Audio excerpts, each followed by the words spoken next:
Chapter 12, this is actually the last chapter, applying social psychology to law, business, and health. So let's go ahead and get started. Maybe. There we go. For more than half a century, social psychologists have been studying the American legal system and applying social psychology. The law ultimately rests on assumptions about how people will behave. Law and psychology are both concerned with the prediction and control of human behavior through its findings in such areas of inquiry as social perception, prejudice and stereotyping, attitudes, group processes and dynamics, persuasion and conformity. Social psychology can clarify some of the assumptions that the law routinely makes about human beings. During a trial, there is one type of evidence that is of paramount importance to the jury: the eyewitness. An eyewitness is a person who observed the crime and can relate the events to the jury and the court. Eyewitnesses are crucial to the outcome of criminal trials, and eyewitness testimony is frequently the primary or sole evidence against a defendant. According to practicing attorneys, eyewitness evidence ranks as the second most common type of evidence after crime scene photographs in homicide cases. The presence of an eyewitness markedly increases conviction rates. Because of the eyewitness's crucial role and the fact that many social psychological variables influence perception, there is a vast body of research on the performance of eyewitnesses.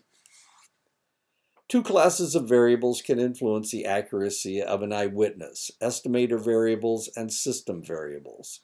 Estimator variables are related directly to the eyewitness and the conditions under which the eyewitness viewed the crime. They include lighting, exposure time, the presence of a weapon, and personal biases of the eyewitness. System variables are variables that are under control of the criminal justice system. They include the time that elapses between the crime and the questioning of a witness, the manner in which a lineup is conducted, and the way that questions are asked of eyewitnesses. Both classes of variables influence the accuracy of eyewitness perceptions, memories, and reports. One important estimator variable is whether a weapon is present during the commission of a crime. Weapons command our attention and change our perceptual world. When a gun is pointed at us, we are less able to pay attention to other details of a situation. This phenomenon is called weapon focus. The presence of a weapon reduces eyewitness accuracy. When witnessing a crime, high salience details are more likely to be included than low salience details, though even very low salience items are recalled quite accurately. Detail salience is most critical for the completeness of a witness's report. In this case, the higher the salience of an item, the more complete the report of that detail. Thus, details that stand out, such as a weapon, are most likely to be remembered and reported by an eyewitness to a crime. In a meta-analysis of 28 studies on weapon focus, Fawcett et al. In 2013 not only found evidence for a moderate effect of weapon presence, they also found that retention interval, threat, and exposure duration all had significant effects on memory performance. Weapon focus effect is stronger if a female perpetrator was holding a weapon during a crime than a male perpetrator. Because weapons are more associated with men than women, the weapon stands out more with the female perpetrator and has a greater effect on eyewitness accuracy. Research by Mansour et al. In 2019 found that participants remembered less when the perpetrator was holding a threatening object, a gun or a knife, than a non-threatening object. They also found that participants remembered more when the perpetrator was holding a common item than an unusual object like a weapon. Participants were less accurate in identifying the perpetrator in a lineup if he held a gun or knife. It is the threatening nature of the weapon more than its unusual nature that contributes to the weapon focus effect. Yet another important variable that affects eyewitness accuracy is the emotional experience of the eyewitness. When a crime is violent, eyewitnesses experience more negative emotion and are generally less accurate than when a crime is nonviolent. A violent crime is a highly stressful event that may impair an eyewitness's ability to accurately recognize the perpetrator of a crime. Stress may interact with other variables, such as the type of event, emotional or neutral, and the type of detail to be recalled, high or low salience, in eyewitness memory situations. Eyewitnesses have to remember information concerning binding factors, who did what in a crime. An eyewitness might have to recall which of multiple perpetrators held a gun on victims and which stole money.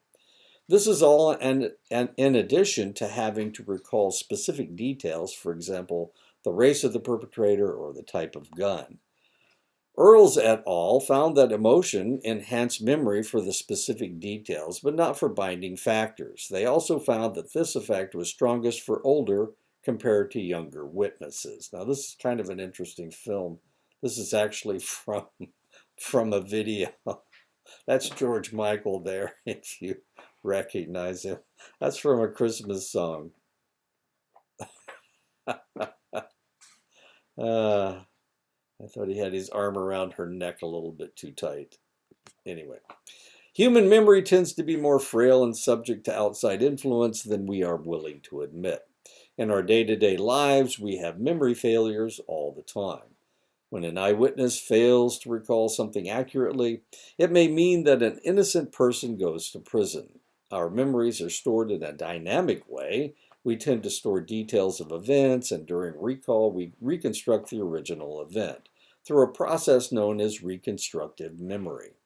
The dynamic nature of human memory suggests that information in memory can be influenced by a variety of factors. What we decide to encode into memory is affected by information already in memory.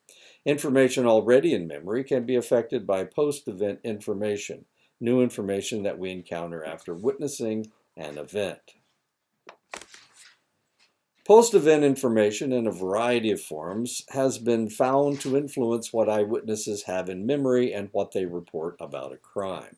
When a piece of information that was not part of the original event becomes part of the eyewitness's memory of the event, it is known as the misinformation effect. The misinformation effect can occur when misleading information is encountered before the event. Misleading information may bias a witness by setting up an expectation that certain information will be encountered. Misleading information need not be specific to the event witnessed to produce a biasing effect. And this is what lawyers do a lot. If you've watched any law shows on television, one of the things you know is they try to create alternative ideas of what might potentially have happened. And by planning that, by talking to eyewitnesses, sometimes they will implant this misinformation into their narrative. This is very common. The side that presents eyewitness testimony wins the trial, even if the other side has objective evidence to counterbalance the eyewitness testimony. The power of the eyewitness remains intact even when other types of evidence, such as DNA evidence, are presented. O'Neill et al. Found that when the prosecution presents a credible eyewitness, conviction rates are high. This strongly suggests that the impact of eyewitness testimony remains strong regardless of other types of evidence present or presented. According to the Innocence Project, this is in 2020, 69% of individuals convicted of crimes that was later cleared by DNA evidence were initially convicted based on wrongful eyewitness testimony. It may be that jurors are simply not aware of problems associated with eyewitness testimony, identification, and memory. Juror knowledge was lower for the weapon focus effect and the eyewitness confidence-accuracy relationship.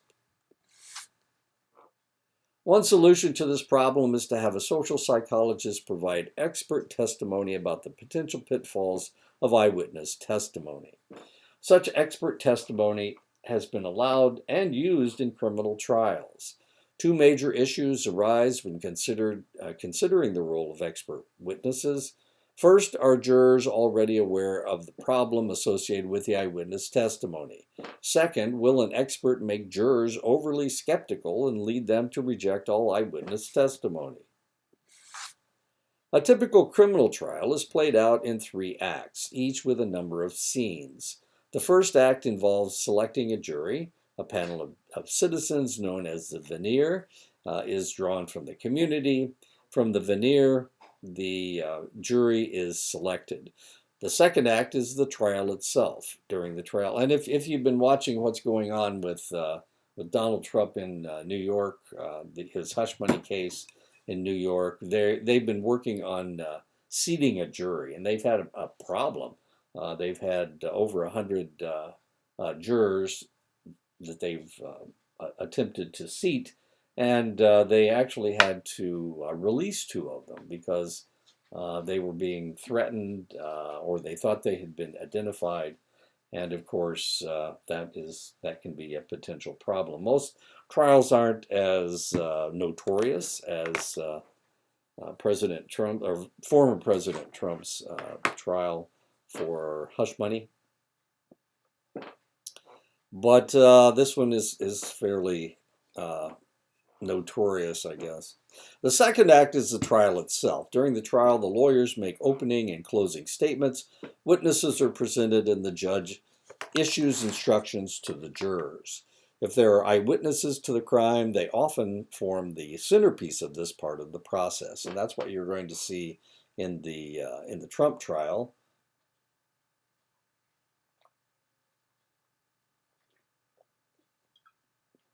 Sorry.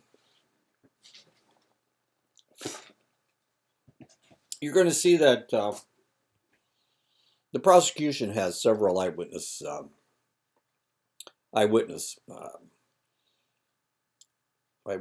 to the crime. Stormy Daniels may testify. The lawyer for Donald Trump at that time will probably testify. His CEO of his company may potentially testify. And one of the things that they're arguing about right now is whether Trump should testify. And Trump has a really bad record. When he testifies, he thinks that he's smarter than everybody else, and he tends to get himself in trouble. So we'll see about how this works as far as he's concerned. He wants to get this trial over with as fast as possible. So we'll see what happens. The third and final act is played out behind closed doors. After hearing all the evidence and arguments, the jury retires to deliberate, to discuss the evidence, and reach a verdict. The climax of Act 3 is reached when the jury announces its verdict to the open court. Once the jury is selected, jury members sit as individuals and hear all the evidence in the case. They're not permitted to discuss the case with each other or anyone else after the evidence is presented. And one of the things you're going to find out about juries with the Trump case is that they have 6 alternate jurors. So a jury is 12 members. Is 12 members. So you have to have 12 members in the final jury. They have 6 alternates, which will listen to the trial, but they won't be the initial ones voting. If they lose people through the trial, then they can always pull an alternate in to be on the jury. So after the evidence is presented, the judge instructs the jury about the law applicable to the case. Jury members then retire to a jury room and by their own devices deliberate and come to a verdict. Now, they're not allowed to talk about the case with each other until after the case has been given to the jury. Once the jury members retire to the jury room, they become a group. They must discuss the case and arrive at a verdict at that point. When a juror deviates from an emerging majority consensus, pressure is exerted on the deviant juror to accept the majority view. A major side effect of the shift from 12-person to 6-person juries is the potential for different conformity effects. Because fewer people are involved, minorities are less likely to be represented on a small jury. In a 6-person jury, the odds are that there will be only one juror with a dissenting opinion, whereas in the 12-person jury, two minorities. Minority views are more likely. When we're talking about minority views here, we're talking about ideas. We're not talking about race or ethnicity or gender. During the deliberation process, the decisions of the individual jurors must be blended into a single, unanimous, in most cases, group decision. Jury deliberation is dominated by discussions of the evidence and statements in support of jurors' verdicts. Generally, the pre-deliberation distribution of individual verdicts is a good predictor of a final verdict of the jury. That is, if there is an 11-1 guilty, not guilty pre-deliberation distribution, the jury will convict in 99% of the cases. A reversal is extremely rare. As the majority-minority split becomes more even, the probability of conviction or acquittal drops accordingly. It appears that juries operate under a simple decision rule. If there is a 2/3 majority, the likelihood is that the jury will find in a direction of the majority. If the majority is less than 2/3, but more than 1/2, then the likelihood is that the jury will hang. In other words, they won't be able to come up with a decision. In cases where the split is even or almost even, juries often default to acquittal. So if it's a hung jury, then they have to try the case again with a different jury. That's usually the way it works. Depending on the state, every state has their own rules. Individual decisions translate into a final verdict via two social psychological mechanisms: informational social influence and normative social influence. Informational social influence involves a person changing his or her view based on the content of the deliberations. Normative social influence involves a person changing based on perceived pressure to conform. A white eyewitness will be less accurate identifying a black suspect than identifying a white suspect, and the same will be true for a black eyewitness and a white suspect. This phenomenon is known as the other race effect and has been shown to exist in both blacks and whites alike. This phenomenon has been shown to exist in most cross-race identifications, including white Canadian and First Nation peoples. Members of a race who have a great deal of experience with faces from another race have a reduced other race bias than those with less experience. Thorup et al. In 2018 demonstrated this with Asians living in Asia and Asian Americans. In fact, the Asian Americans showed a reversal of the effect, and this is the actual sheet that they showed the individuals. If you can find the Chinese among the Caucasians, or if you can find the Caucasian among the Chinese. And of course, when we look at this group, we can see he's right there. And if we were Chinese, we would have a difficult, or since we're not Chinese, then we have a difficult time picking the Chinese individual out of this group. He's right there. But the more experience you have looking at other people's faces who are not of your race or ethnicity, the easier it is for you to pick out, to identify faces, because you look at faces. Instead of seeing somebody and saying, oh, that person's Chinese, you look at that person and you actually identify the shape of their nose and their eyes and their eyebrows and their mouth and whatnot. There is a difference in how own race and other race faces are processed. Two types of processing are done: holistic processing and configural and component processing. Holistic processing involves processing facial features independently. Configural and component feature processing involves processing facial features independently, how we process most objects that we perceive. In the criminal justice system, confession evidence is persuasive. However, not all confessions are true, and the reasons behind different types of false confessions vary from case to case.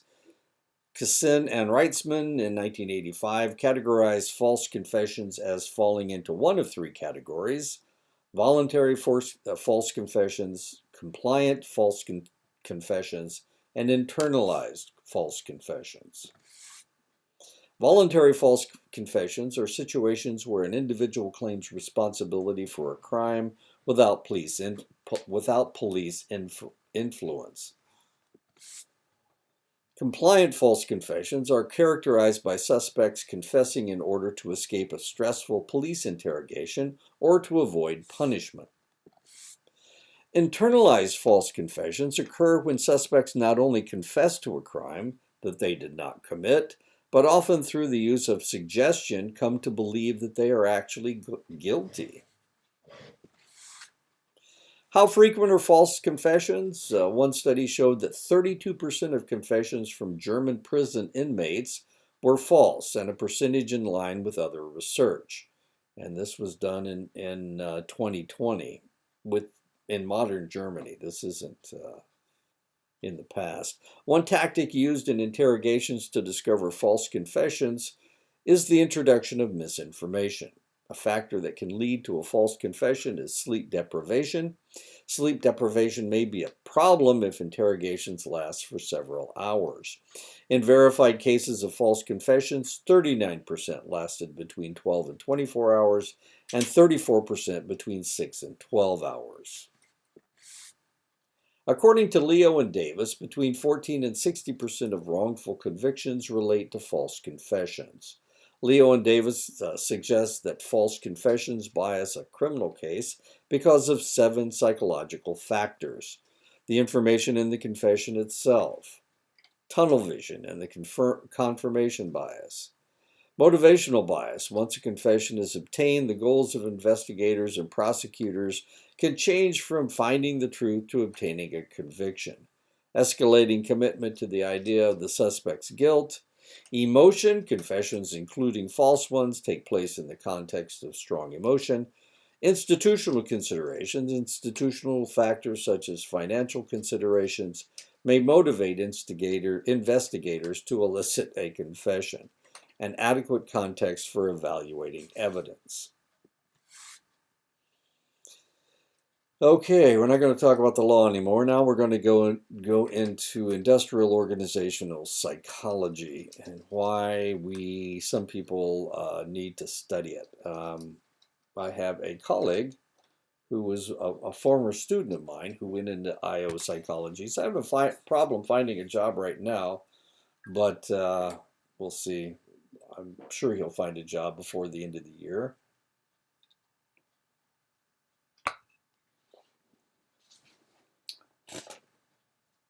At least I hope, otherwise he'll have to move back to Bangladesh. So this is the stuff that he teaches, and this is the PhD that he got. It's industrial organizational psychology. Industrial organizational psychology explains and clarifies behaviors in the workplace. Employers routinely must decide who to hire, how to evaluate employee performance, and how to motivate employees to perform at their best. Findings in the areas of social perception, persuasion, social influence, and group processes can help improve the accuracy of these decisions and help employers avoid potential biases and errors. IO psychologists who specialize in personnel psychology can assist organizations in areas such as employee selection, recruitment, and performance reviews. Traditionally, personal selection is a 3-step process: job analysis, employee recruitment, and employee screening. Job analysis is a systematic study of a job's tasks, duties, and responsibilities, and the knowledge, skills, and abilities needed to perform the job. An IO psychologist might use research methods such as observation, surveys, job diaries, or interviews to get a better sense of what a particular job entails and how to measure job performance. Employee recruitment is the process of attracting potential workers to apply for jobs. Organizations might use advertisements, college recruitment programs, employment agencies, online job sites, and even Facebook to attract applicants. It is in the best interest of the organization to attract a large pool of applicants, and past research has found that initial recruiting strategies have a significant effect on the size of the applicant pool. Organizations are looking for the best qualified applicants, but at the same time, applicants are looking for organizations with positive qualities. Generalized job boards, for example, Monster.com or Indeed.com, often produce low quality recruits compared to industry specific job boards, for example, healthcarejobsite.com for people in the healthcare industry. Job seekers tend to use job boards more frequently, and they see them as more effective as compared to social networking sites. Social networking sites can be divided into two broad categories. There are professionally oriented sites like LinkedIn. There are social network sites that are primarily used to connect with family and friends, such as Facebook. Job seekers tend to find the more professional sites more effective. Before checking references, employers may first examine a potential applicant's social network profile. Employee screening is the process of reviewing information about job applicants. Organizations might start with a review of written materials such as applications, resumes, and cover letters. The second step in screening could be employee testing to ensure that the job applicant has the skills necessary to perform the job. Any screening test or method must demonstrate that it is a reliable and valid predictor of job performance. Screening tests must have high content validity, or whether the test content adequately measures the knowledge, skills, and abilities required by the job, and criterion related validity, or the relationship between screening test scores and some criterion of job success. Employee screening tests vary widely and can include cognitive ability tests, mechanical ability tests, motor and sensory ability tests, job skills and knowledge tests, personality tests, and polygraphs. Although standardized tests can be powerful and effective tools at predicting job performance, the burden of demonstrating this relationship is on the employer.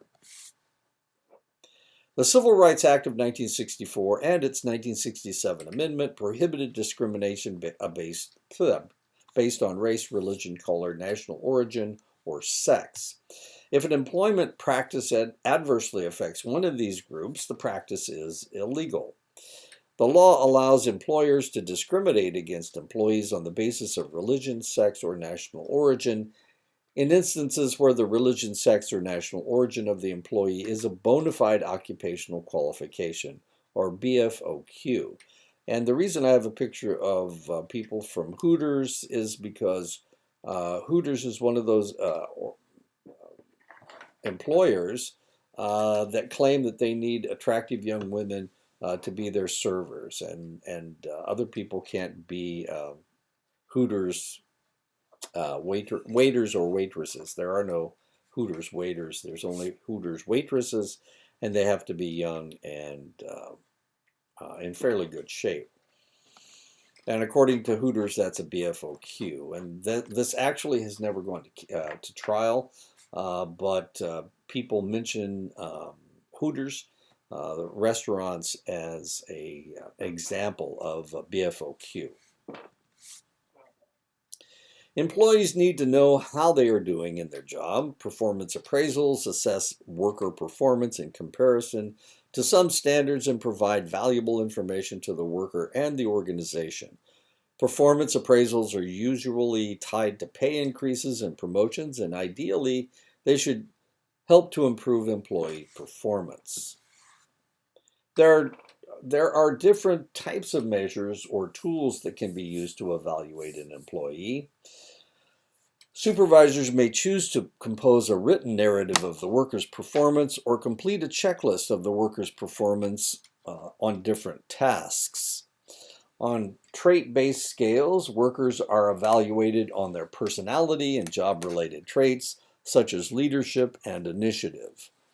Behavior-based scales, such as the Behavioral Observation Scale, or the BOS, require raters to recall how frequently an employee has engaged in specific job-related behaviors. Zeiner and Kopelman in 2002 argued that BOS-based evaluations have advantages over other measures because of the focus on directly observable behaviors. It is important that an employee view the appraisal process as one that is fair and credible, with factors such as selecting raters who have sufficient opportunity to observe the ratee, training the rater, using an appraisal instrument that is clear and has face validity. These factors can influence perceptions of fairness and legitimacy of the appraisal process. Sala et al. In 2013 found that employees' perceptions of fairness in performance appraisals were positively related to satisfaction with the process and organization commitment. Research has found that attractive individuals are evaluated more positively on a number of different dimensions, and this is known as the halo effect, which can also occur in performance evaluations. Raters might use positive information they have about the worker in one area and rate the worker more positively across all areas, and this is known as the halo effect. According to McClelland in 1961, people are motivated by three needs: achievement, power, and affiliation. Most individuals will be motivated by one need more strongly than the other two. A worker who has a strong need for achievement will be motivated by possibilities for success in the workplace and to avoid failures. A well-known need theory is Maslow's hierarchy of needs that he came up with in 1943. At the base of Maslow's hierarchy are basic physiological needs such as food, water, and sleep, followed by safety needs such as having a place to live, social needs such as relationships with friends and family, and the next level includes esteem needs, or the need to be admired and respected by others. The highest level of the hierarchy is self-actualization, or the need to reach one's highest potential. How might we apply Maslow's hierarchy of needs to the workplace? Let's imagine Sam in a mid-level manager in a bank. He makes more than enough money to pay for food and rent. As Sam's manager, you might try to figure out if Sam's social needs are being met. Is he connected with other coworkers and customers? If his social needs at the job are being met, then you might try and motivate Sam by satisfying his esteem needs through the development of an employee recognition program. For example, Employee of the Month. When assessing the relationship between needs and job motivation, we must consider the salience of the needs with respect to the job. A salient need is one that is closely associated with one's job. Sahu et al. Studied the relationship between need salience and job motivation. They found that only salient needs correlated significantly with job motivation. Non-salient needs were not related to job motivation. IO psychologists often look at personality traits as a way of understanding differences in work motivation among individuals. Personality is a strong predictor of one's job choice and job satisfaction. In a recent meta-analysis of the research on personality and job satisfaction, researchers found both neuroticism and conscientiousness to be significantly associated with job satisfaction, the former negatively and the latter positively. Goal-setting theory suggests that an individual's conscious goals and intentions are the primary determinants of behavior. A goal is the object or aim of an action, usually within a specified time limit. For goals to be most effective, they must be specific and difficult. Meta-analytic findings indicate that the most difficult goals produce the highest level of effort and performance. Setting a specific goal leads to better performance compared to a do your best or more general goals.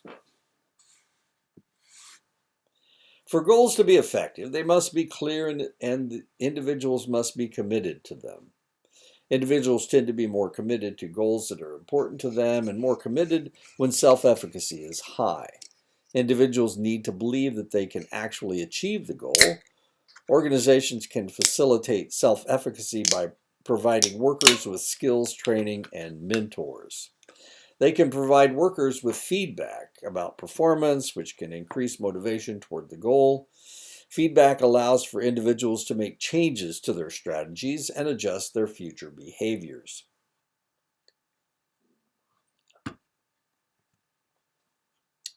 According to Locke and Latham in 1990, goals serve a directive function. They direct attention and effort toward goal-relevant activities and away from goal-irrelevant activities. Goals have an energizing function. Difficult goals lead to increased effort with both physical and cognitive tasks. Goals influence persistence. Hard goals prolong effort. Goals lead to the arousal, discovery, and/or use of task-relevant knowledge and strategies.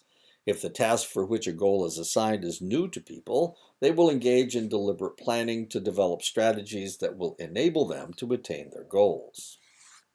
According to Organ, 1988, organizational citizenship behaviors are those that promote the efficient and effective functioning of the organization, typically without any formal reward tied to them.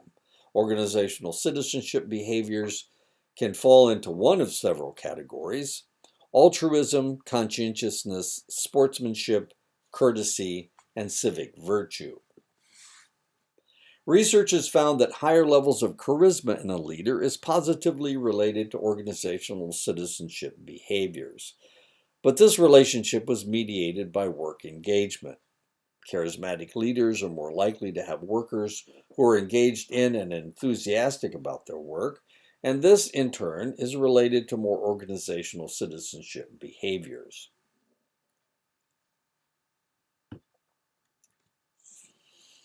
Health in the United States. So we're done with IO. We're done with business. Now we're going to get into health. Health in the United States and other Western countries has changed dramatically in the past century. Whereas in past generations, infectious diseases such as influenza and tuberculosis were a major cause of death, today we see chronic, mostly preventable diseases as the leading causes of death. According to the CDC, 60% of adults in the United States have a chronic disease. That's 6 out of every 10. That's 3 out of every 5. Almost 50% of deaths each year in the United States are from chronic diseases such as heart disease, cancer, and stroke. And today, 42% of American adults are obese, a condition that is linked to several diseases, including heart disease and diabetes. Health is affected by current behaviors and practices, but also by one's history of choices and genetic factors. The study of health is also pluralistic in that it requires conversations between biomedical and behavioral sciences. Spiro in 2007 advocates for understanding and studying health in a cultural, socioeconomic, and historical context.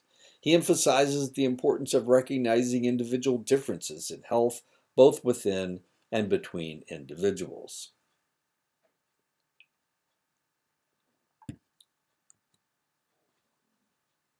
Unmanaged stress and other lifestyle factors have an effect on the immune system. Studies have shown that negative moods and feelings such as depression, anxiety, fear, and anger are associated with a decline in immune functioning. The connections take place through a complex communication system involving the brain, the endocrine system, glands and hormones, and the immune system. The immune system is the body's first line of defense against illness. When it breaks down, the body becomes vulnerable to disease and death.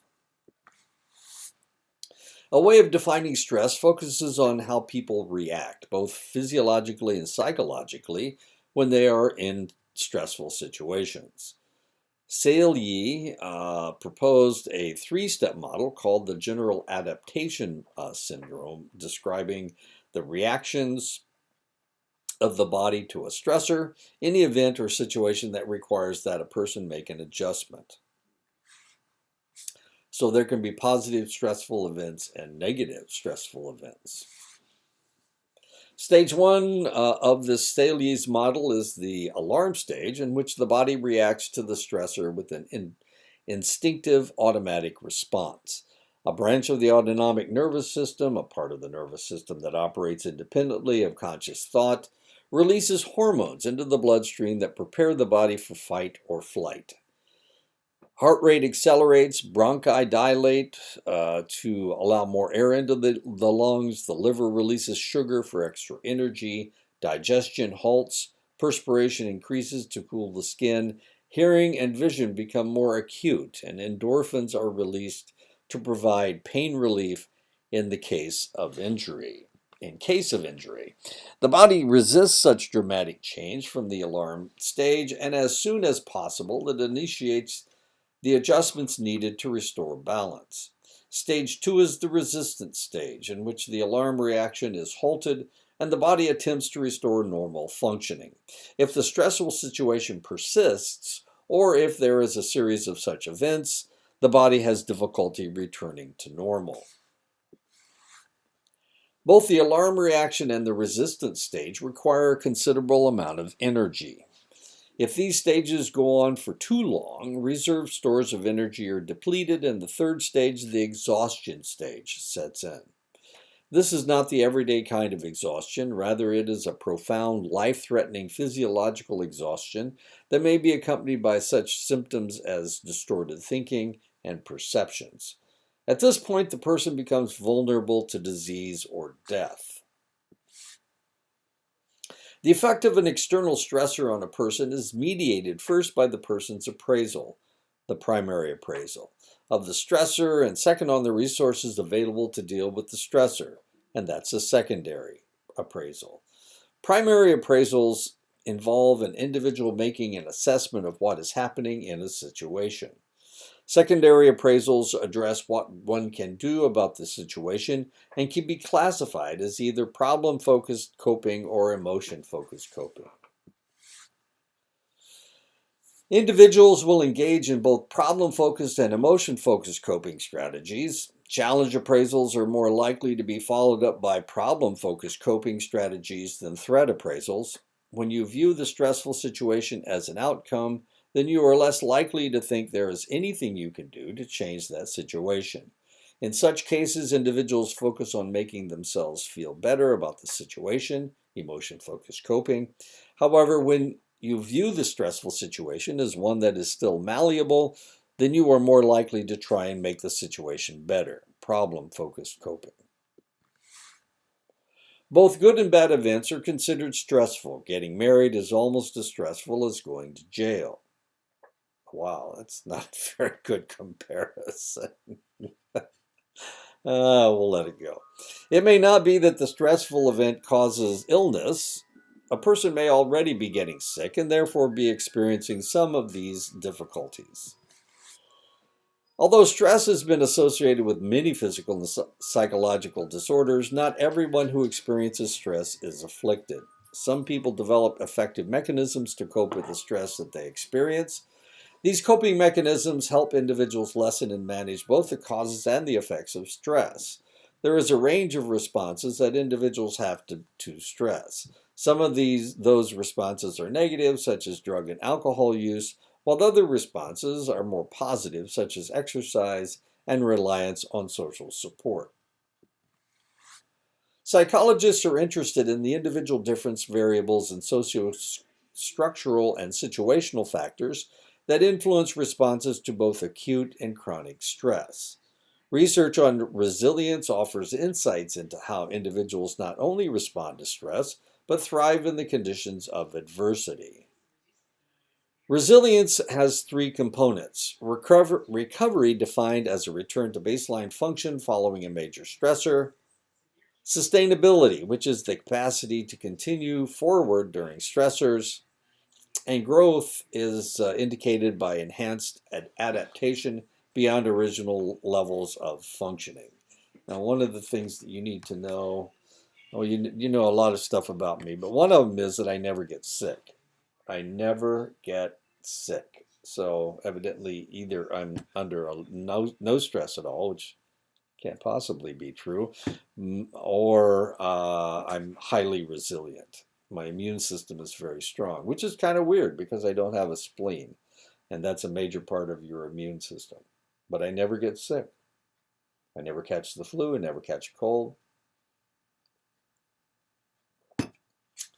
Why is that? Dunkelscheder and Dolbier.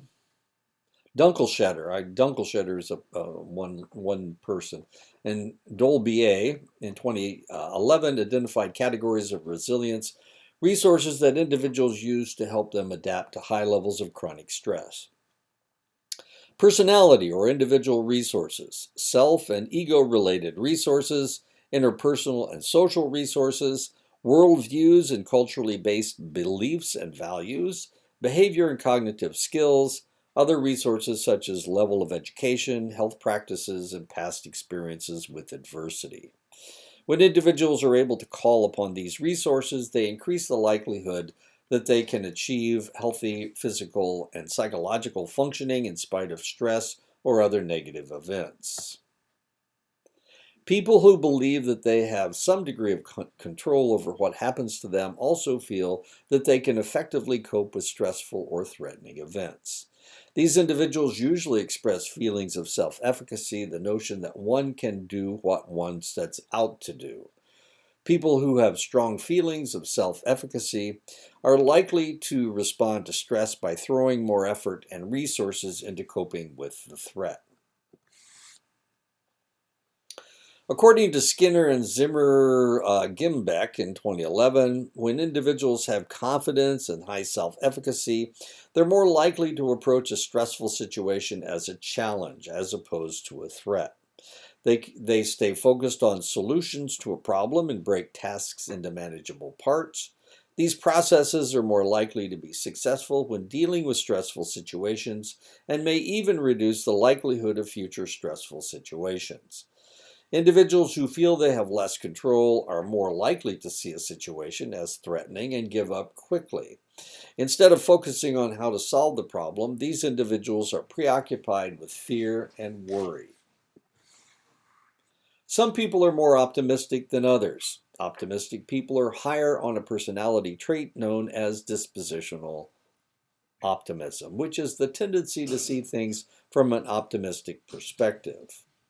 It is fair to say that optimists and pessimists see the world quite differently. Optimists focus on good things and expect them to happen, whereas pessimists are focused on negative elements and tend to expect bad outcomes. Optimists show selective inattention. Optimists avert their gaze from negative stimuli, so optimists may wear rose-colored glasses, or rather they may take their glasses off when negative stimuli are in their field of vision. And I do this myself. I'm an optimist. One problem I'm having right now is the war between Gaza and Israel.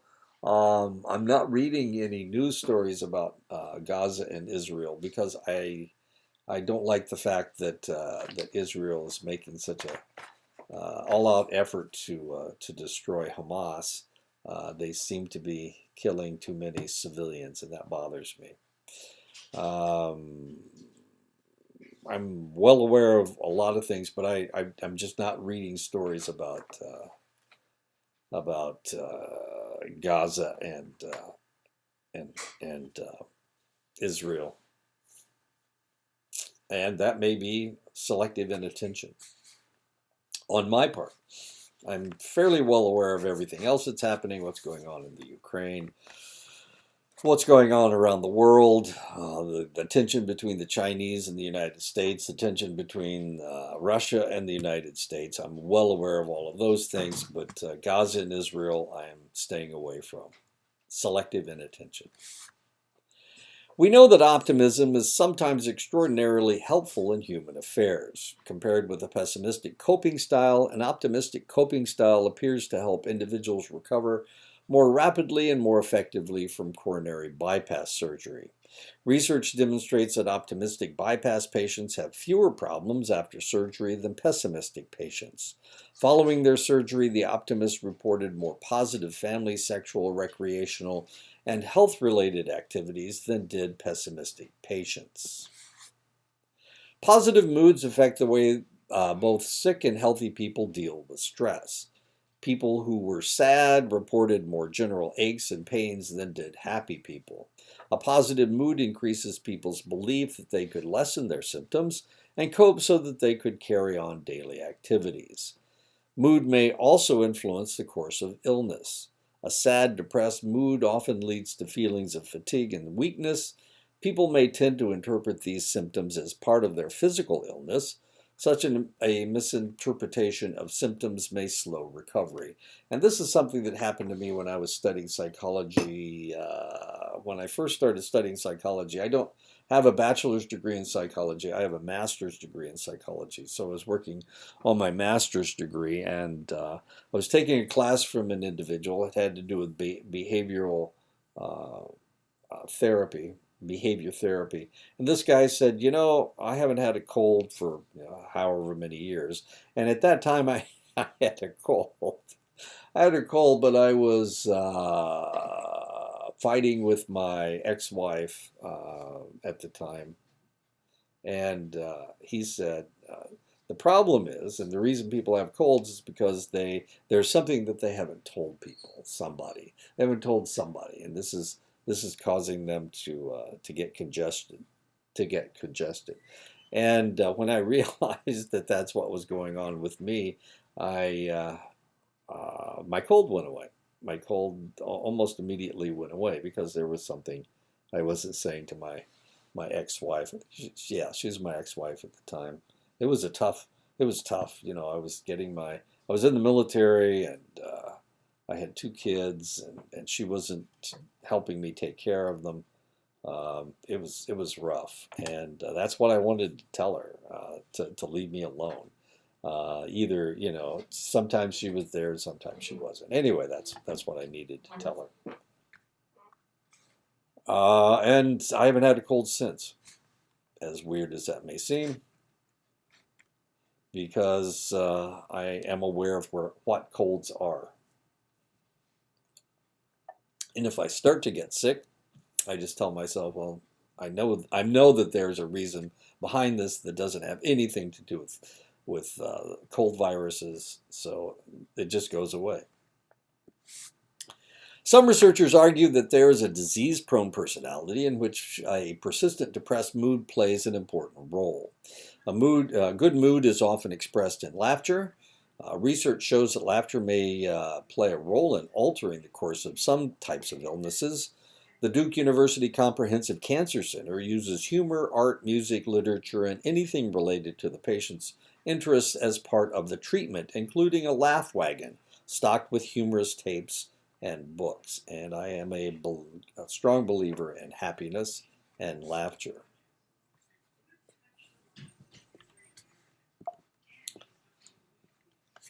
An aspect of positive mood and its relationship to coping with stress is one's expectations about the ability to regulate negative moods. This is known as negative mood regulation expectancies, or NMRE. In addition to being related to the ability to regulate negative moods, NMRE also relates to a person's ability to generate positive moods when he or she is experiencing a negative mood. Catanzaro et al. Found that higher levels of NMRE were related to better ability to cope with the emotional stress related to depression. Higher levels of NMRE were also related to higher levels of negative symptom change. Positive emotions not only seem to help us fight disease, but some evidence suggests that these positive emotions may forestall the onset of certain diseases. Richmond and her colleagues in 2005 reasoned that if negative emotions negatively affected disease outcomes, then positive ones may be helpful. High levels of anxiety are related to a much higher risk of hypertension, high blood pressure. The authors hypothesize that the experience of positive emotions bolsters the immune system. It is reasonable to assume that people with hope, curiosity, and other positive emotions may very well take steps to protect their health. Social support is defined as the experience that one is loved and cared for by others and is part of a social network. Social support is linked to a number of positive health outcomes, including better adjustment to stress and diseases, such as cancer, diabetes, and rheumatoid arthritis. Social support can even influence how long people live.